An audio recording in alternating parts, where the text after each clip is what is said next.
All right, we're listening in here to an advocate right now. However, I did want to transition to this, where House Minority Leader Jeffries is speaking. Of all time. Her tenure has been iconic, legendary, historic, and transformational. The incredible pieces of legislation that she has moved into law through her brilliance, her wisdom, and her incredible grasp of how to get things done for the American people is too numerous to list right now, but it includes the Affordable Care Act, the American Rescue Plan, the PACT Act to provide health care to our veterans, the CHIPS and Science Act that has brought domestic manufacturing jobs back to the United States of America, and of course, the Inflation Reduction Act, which included the largest investment in combating the climate crisis in the history of the world. As a result of Nancy Pelosi's historic tenure, the nation is better off today than the one she found upon her arrival in 1987. It's been an honor and a privilege to be able to serve with her, work with her, be mentored by her, learn from her, and get things done for the American people alongside her historic tenure as Speaker. This is day 37 of the Trump Republican shutdown, and the position of House Democrats remains the same. We will not support a partisan Republican spending bill that continues to gut the health care of the American people. We're ready, we're willing, we're able to sit down with our Republican colleagues anytime, any place, in order to reopen the government, to find a bipartisan path forward, and to decisively address the Republican health care crisis that continues to crush people all across the country. Tens of millions of Americans who are in the open enrollment period right now are seeing their premiums, copays, and deductibles skyrocket, in some cases, by $1,000 or $2,000 per month. That is unsustainable, particularly in this country right now, which is experiencing an affordability crisis. Life has gotten more expensive under Donald Trump and Republican policies. This is from a group of people led by Donald Trump who promised that costs were going to go down on day one. Costs haven't gone down in America. Costs are through the roof. Housing costs are up. Grocery costs are up. Child care costs are up. Electricity bills are skyrocketing.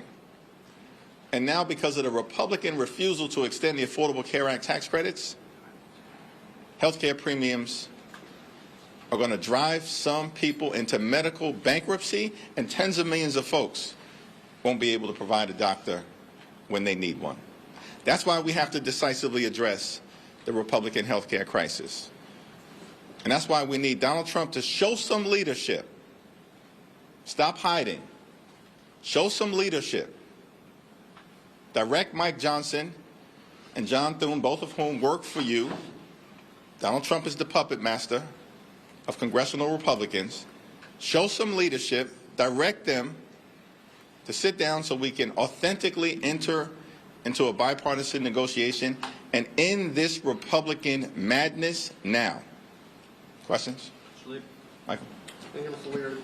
Leader Thune said this morning that the reason that Democrats won't agree to pass the CR that's on the spending before the Senate right now is because House Democrats are pressuring Senate Democrats to continue to hold out for political reasons. What's your response to the suggestion that it's because of your caucus that Senate Democrats refuse to support the CR that's been voted down 14 times? Under the leadership of Chuck Schumer, Senate Democrats have been brave and courageous in standing up for the health care of the American people. The Republican health care crisis is not a made-up thing. It is devastating people all across this country, in rural America, urban America, working class America. small town America, suburban America, the heartland of America, and in black and brown communities throughout America. It's not a made-up thing, the Republican health care crisis, as Marjorie Taylor Greene continues to acknowledge. It's a real thing. The largest cut to Medicaid in American history. 14 million people or so are going to lose their health insurance because of what Republicans did in their one big ugly bill. Hospitals and nursing homes and community-based health centers are closing as we speak all across America, including in Louisiana. Mike Johnson and Steve Scalise could care less. They're doing in their own constituents. These things are happening because of the Republican health care crisis. This country actually faces the largest cut to Medicare, $536 billion, in American history, unless Congress acts by the end of the year, because of what Republicans did in their one big ugly bill. And now, since Republicans refuse to extend the Affordable Care Act tax credits, tens of millions of Americans are seeing their health insurance premiums skyrocket, making seeing a doctor for themselves, their children, and their families unaffordable. At the same period of time, in these appropriations bills, Republicans are trying to gut the Centers for Disease Control and the National Institute of Health and undermine the ability of everyday Americans to actually receive vaccines. This Republican health care crisis is real. That's why House Democrats are standing up for the American people. It's not a partisan thing. It's a patriotic thing. That's why Senate Democrats are standing up for the American people. Not a partisan thing, a patriotic thing. We have to decisively address the Republican health care crisis. And John Thune is divorced from reality. I mean, it's a clown show over in the Senate. 14, 15 times you bring the same partisan Republican spending bill to the Senate floor, expecting a different result. That's the classic definition of legislative insanity. Doing the same thing over and over and over again, has no ability to actually negotiate in good faith. And this has gone on week after week after week. Mr. Leader, thank you. Good morning. I understand the Democrats' concerns about health care and the arguments that you've made about that, but do you think at some point with the crisis in the aviation industry, cutting off these flights, people concerned about air safety, air traffic controllers not getting paid, do you think that the air question will pivot some of your members and say we have to open up the government because we're worried about people flying? We want to immediately reopen the government. We want to find a bipartisan path forward to enacting a spending agreement that actually meets the needs of the American people and actually drives down the high cost of living. What about what happened on Tuesday? Do Republicans not understand? They got wiped out all across America because they've made this country too expensive, and they failed to do anything about the affordability crisis. And as Democrats, our position is simple, and we're doing this for everybody. Whether you're a Democrat, a Republican, an independent, we're doing this for everybody. We have to lower the high cost of living in the United States of America. And we have an opportunity to try to do it with respect to health care. But the Republicans refuse to extend the Affordable Care Act tax credits. On the aviation safety issue, we need a full and complete briefing so we can understand from the administration what the current status is, what the impact of administration layoffs have been prior to the Trump Republican shutdown, because the administration has been going after the FAA since the beginning of their time in office, since January 20th. And we need to understand how we got to this moment, separate and apart from the Trump Republican shutdown. The problem is it's like impossible to have a congressional briefing with House Republicans on vacation. 6 consecutive weeks they've canceled votes. I mean, it causes you to answer or ask the question, is there such a thing as a 4-ring circus? Because it's a circus right now in the House, in the Senate, across the country with Republicans, and certainly at 1600 Pennsylvania Avenue. Mr. Leader, Did the former speaker notify you of her decision to retire, and does her retirement signal a shift in generational leadership for Democrats? Yes to the first question. To the second question, we are all proud to stand on the shoulders of Nancy Pelosi. It's been a great honor for me to be able to serve with legendary members of Congress from the very beginning of my time in office. And that, of course, includes, right at the top of the list, Nancy Pelosi, or John Lewis, or Charlie Rangel, Elijah Cummings, Eddie Bernice Johnson, John Dingell. We can go through the list. These are legendary members of Congress.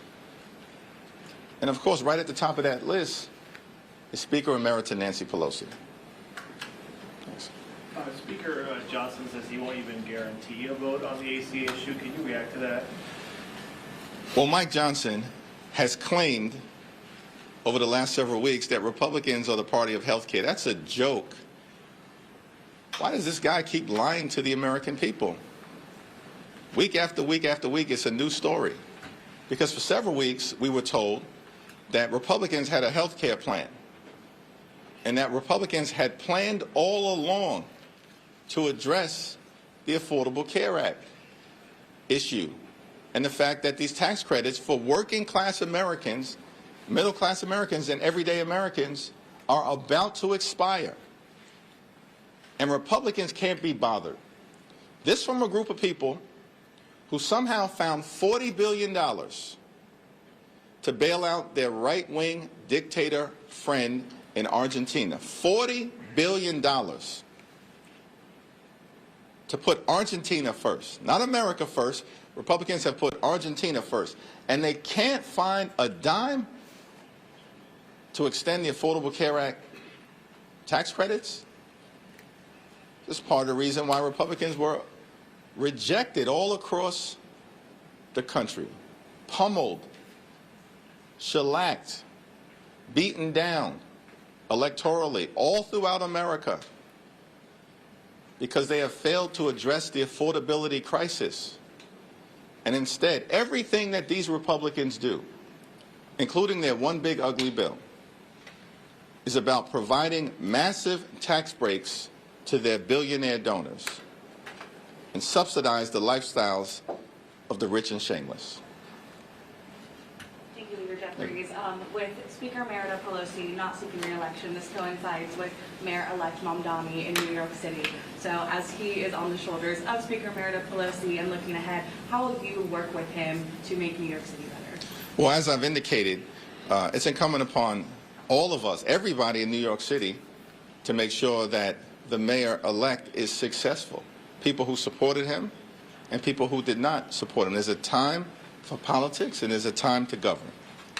And when the mayor-elect is inaugurated on January 1st, it's a time to govern. Just going off of that question then, how would you advise the mayor-elect to approach the president in how Trump has been threatening to withhold federal funds from New York? I guess how would you advise him to go about handling? Yeah, those private conversations will remain private, but we are not going to let any toxic president, attack the people of the city of New York. Thank you, Mr. Leader. So you're saying that you want a bipartisan deal and that you have to address health care. I just want to clarify with you then. What you want is an ACA subsidy extension to be either in a CR or legislation that will get a vote and will pass? We're not going to negotiate the specifics in public, but as we've repeatedly said, we have to decisively address the Republican health care crisis, and that begins with dealing with the Affordable Care Act tax credits. To build off of that, would you see, because it seems conversations are continuing over on the Senate side, at least amongst the ranking files, about would you see a standalone ACA vote as a cave, and what is your advice to those ranking file members right now? What we have repeatedly said as House Democrats is that we will consider anything in good faith that is sent over to us from the Senate in a bipartisan way. But it has to have a path toward decisively addressing the Republican health care crisis, beginning with an extension of the Affordable Care Act tax credits. Thanks. All right, lastly, let me just say, Trump has stunningly made the point that the economy in this country is going well. It ain't going well. Everyday Americans know that they are working hard, they are playing by the rules, and they cannot get ahead. They can barely get by. The cost of living in this country is way too high, and Republicans are clearly out of touch, focused solely on the wealthy, the well-off, and the well-connected. As Democrats, we're going to continue to work hard to drive down the high cost of living, to fix our broken healthcare system, and to clean up corruption, to deliver an America that works for working-class people. Thank you, everyone. Thank you, Mr. Leader. All right, so we were just listening into House Minority Leader Hakeem Jeffries talking about the ongoing shutdown.